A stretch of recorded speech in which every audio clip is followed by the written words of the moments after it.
Vamos falar mais da parte espiritual afetando esses pensamentos intrusivos.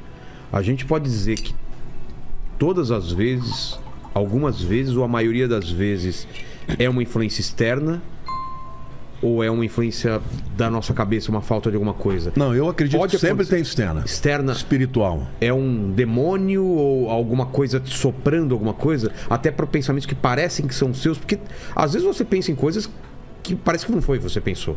Não sei se aconteceu com alguém aqui, você tá na beira de um prédio e fala, tem um negócio, você pula, você fala, cara, como assim pula? Nunca aconteceu isso com vocês? Assim, meus Não, pensamentos... já aconteceu comigo. Eu falei, eu não pensei que eu não quero pular, você vai até pra trás, assim. Não, eu quando era recém-convertido, eu tive uma experiência assim muito forte na área de expulsão de demônios.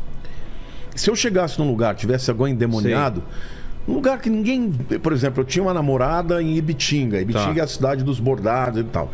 E eu fui visitar uma fábrica de bordados. 3 moças que estavam lá fazendo... Trabalhando? Caíram endemoniadas. Sem você rezar, nada. Nada. Eu entrei no lugar e os demônios começaram a falar comigo. Paquito, vem aqui um pouquinho.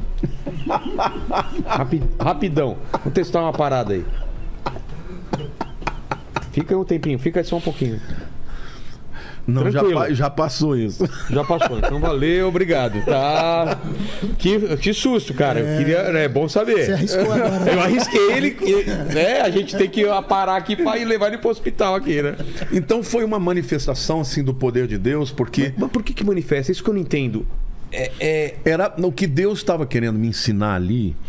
É que existia um mundo espiritual, porque eu vim de um background, de um contexto muito racional. Fazia engenharia, era um cara altamente intelectualizado. Acreditava no que via, no que era concreto e é isso. E eu me converti por conta da cura de uma sobrinha, mas eu ainda lutava muito com essas questões, sabe, de espiritualidade, do sobrenatural. Eu não acreditava muito nisso. E eu comecei a ter essas experiências. E aí, o que foi que resultou em mim, Vilela? Eu comecei a achar que eu era o cara. E eu comecei a falar, demônio, se apareceu, eu meto o pé no traseiro. Não entendeu que era Deus, que era Jesus. Que era Deus que estava fazendo. E eu comecei a... Mas isso pode acontecer muito, né? Porque é um poder, né? Não, era impressionante. Eu entrava num lugar, manifestava. Mas conseguia expulsar. Não, eu expulsava na hora. Expulsava na hora. Um dia, eu estava em casa, me preparando para dormir. Eu comecei a ter pensamentos horríveis. Horríveis. Xingando a Deus. O quê? Eu pensava em Deus, ia fazer uma oração, via um monte de palavrões na minha cabeça. Uma coisa assim que eu não conseguia me livrar. E vinha, eu sentia cheiro de enxofre no meu quarto. Eu fechava os olhos, eu via os demônios voando. Nossa. Era um ataque, né? Era um ataque, espiritual. só que eles falavam assim, ó, você blasfemou contra o espírito, não tem mais chance. Mas dia... você chegou a blasfemar ou não? Era tudo aqui. pensamento. Mas eu pensava coisas horrorosas. E aí você se sentia culpado? Sentia culpado. Eu Entendi. falei, não, pequei contra o espírito, Entendi. não tem perdão. Aí eu comecei a ficar desesperado. Eu fiquei uma semana sem dormir. E eu ia trabalhar... E esse era o intuito mesmo, né? Era o intuito. Chegou um dia, Vilela, que a voz veio pra mim e disse assim, se joga, eu morava no 10º andar, se joga porque eu não vou te deixar, você vai ter alívio. Eu subi na janela, eu morava no 10º andar, segurei assim e estava pronto para pular. Na hora, eu falei, Senhor, eu sei que eu nem mereço mais o céu, mas eu não vou tirar minha vida. Se o Senhor quer me matar, o Senhor pode fazer. Eu não vou fazer isso. E eu pulei para trás. E naquele dia eu fui deitar, sabe, com aquele sentimento de que realmente não tinha perdão para mim. E eu chorei muito, chorei muito. No dia seguinte, o meu irmão, que morava em Belo Horizonte, ele era engenheiro da Mendes Júnior, ele me ligou, ele falou, olha, essa madrugada Deus fez eu orar por você. E ele falou, olha, Deus me falou que ele tem um lindo plano para a tua vida.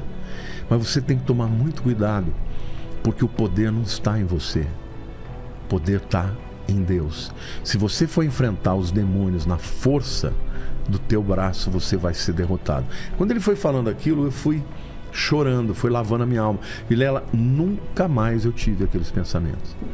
Mas foi uma semana inteira. Então eram pensamentos de fora. Mas isso que eu não entendo. você já era um cara convertido, certo? Convertido. Era um novo convertido. Tinha uns 19 anos de idade. Isso entra na tua cabeça? Você acha que é por causa do teu ego que te inflou, acabou abrindo brechas para isso entrar? Foi isso? Total. Satanás e os demônios, eles não têm poder para entrar na sua vida a menos que você abra uma brecha. Sempre ele te tenta para que você abra a brecha. Quando você abre a brecha, ele entra. É tipo de uma armadura que eu tenho. Você está protegido. Se você tem Jesus, você tem o Espírito Santo, você está blindado. Brecha, aí eu começo a tirar umas partes da armadura. Exato. Você abre aquela área. Então ele te tenta numa área. O que foi a tentação para mim? Foi uma tentação para eu me sentir maravilhoso. Olha como eu sou poderoso, olha como eu sou o cara. E essa, se você pensar, foi uma das 3 tentações de Cristo. A primeira, que ele falou, transforma a pedra em pão, foi a tentação da carne. Né? Satanás tenta na carne, tenta com comida, tenta com sexo, coisas da carne. A segunda, ele levou no lugar alto, no pináculo do templo, e falou, olha, se joga daí. Porque está escrito que se você der a ordem, os anjos vão te sustentar. Essa foi a tentação da alma, da mente. Porque era como o diabo está dizendo, eu não acredito que você é o filho de Deus. Tá. Prova para mim. Ou seja, Jesus estava sendo tentado a mostrar para ele, olha como eu sou bom, eu sou mesmo. Ou até ele mesmo duvidar de alguma coisa espiritual. Duvidar daquilo que ele era, né? Porque no batismo, um pouquinho antes, Deus falou, olha, esse é o meu filho amado em quem me compraz. Aí ele ouviu. Ele saiu do batismo e foi para o deserto, onde ele foi tentado. Então a segunda foi na alma e a terceira foi no espírito. Satanás mostrou os reinos do mundo e falou, olha, eu te dou tudo isso aqui que você está vendo, todos os reinos do mundo, se você se prostrar e me adorar. A adoração é uma atividade espiritual. E Jesus diz, somente a Deus adorarás e a ninguém mais darás culto. Então, nesse caso, era uma questão espiritual, mas a luta estava acontecendo na minha mente para que eu me ensoberbecesse, para eu achasse que eu era um cara. E Deus permitiu aquilo, Vilela, porque eu tinha que ficar humilde. Desde esse dia, toda vez que eu estou expulsando um demônio, eu estou vivendo um momento especial, eu sempre falo, Deus, o Senhor está vendo, né? O Senhor sabe que eu sei que eu não sou nada, que eu sou muito pequenininho, mas eu acredito no teu poder. Então, eu creio que esses pensamentos que vêm de fora, Vilela, eles são espirituais. Entendi. São do mundo espiritual. Só que eles têm um espelhamento no mundo físico e no mundo da psique, que é a mente. Então, ele pode bagunçar a tua química. Acontece muito comigo assim. Eu não tenho motivo para estar triste e de repente eu fico triste como se fosse uma onda que batesse em mim. E eu fico tentando entender por que eu tô triste, sendo que eu não tenho motivo para estar triste. Fica vindo umas ideias, mas também tem aquilo lá. E aí eu começo a falar, peraí. Aí eu começo a elencar mentalmente todas as coisas boas que estão na minha vida e que estão acontecendo. E não faz sentido essas coisas ficarem invadindo a minha cabeça e me colocando para baixo. Mas isso é uma briga constante que eu tenho. De tempos em tempos eu tenho que falar, por que tá... Porque a Bíblia diz, a nossa luta não é contra a carne e o sangue, mas contra principados e potestades das regiões celestiais. Ou seja, agora, pro Harari, isso não existe. Por quê? Porque ele acha que o homem é um bolo de carne.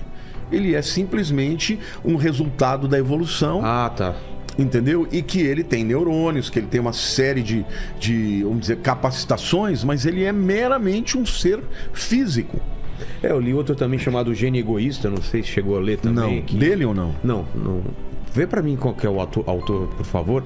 Que é o lance do nosso único motivo de estar aqui na Terra e único propósito, mesmo que a gente invente religiões e outras vontades, é passar nossos genes pra frente. Tudo é motivado. Essa visão do evolucionismo. Exatamente. O único motivo é eu ter mais chance de passar meus genes pra frente, que é o tal do gene egoísta, né?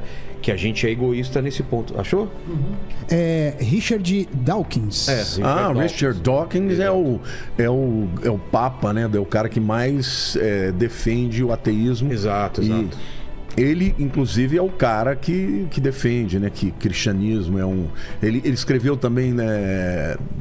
God Delusion, né? A ilusão de... Como que é? Vê o outro nome. God Delusion é a loucura de Deus. Acho que não é isso. Não é. Não sei a tradução, vê como ficou traduzido o outro livro dele. Isso aí eu não li ainda. Deus uma ilusão, Deus... alguma coisa assim, É né? que eu li em inglês, né? Tá. Então... Achou? Tô procurando aqui, pera um pouquinho. Tá. Ou seja, esses camaradas, eles acreditam que, na verdade, nós estamos na iminência de começar uma nova era. O Nietzsche, olha que coisa, que maluquice, né? O Nietzsche era filho de pastor. Foi um cara que, durante seus primeiros anos... Achou? É o Deus um Delírio. É o Deus, delírio, a palavra que eu ia Falei falar. ilusão, né? Delírio. É delírio, eu falei loucura, né? Que delusion é loucura. Esse livro, ele fala o quê? Que ele Deus fala é uma... que, na verdade, que Deus é uma invenção do homem. Que o homem... Que nós criamos Deus e não Deus criamos nós. Exatamente.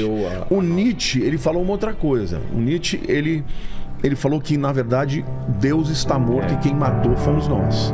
Foi a sociedade...